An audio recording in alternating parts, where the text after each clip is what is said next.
Janasena chief deputy CM Pawan Kalyan పదవి చేపట్టిన తర్వాత తీరికగా 3 రోజుల పాటు ఢిల్లీలో పర్యటించారు.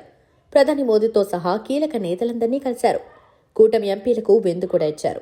అందరూ వచ్చారు. మహారాష్ట్ర ఎన్నికల్లో ఆయన ప్రచారం, ఆ తర్వాత బీజేపీ పెద్దల వద్ద వచ్చిన గుర్తింపుతో పవన్ కళ్యాణ్ పలుకుబడి మరింత పెరిగింది. ఈ పర్యటనతో కేంద్ర మంత్రుల్ని కూడా పలకరించి రాష్ట్రం కోసం నిధులడిగారు.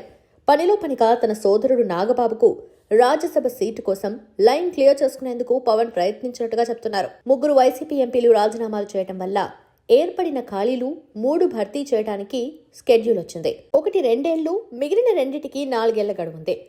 ఇందులో ఒకటి నాగబాబుకి ఇప్పించాలని పవన్ ప్రయత్నిస్తున్నారు. మామూలుగా ఏర్పడే ఖాళీల్లో అయితే జనసేనకు ఒకటి వచ్చేది, కానీ ఇవి రాజీనామాల వల్ల వచ్చిన ఖాళీలు. బీజేపీతో ఒప్పందం మేరకు కృష్ణయ్య రాజీనామా చేస్తారని అంటున్నారు.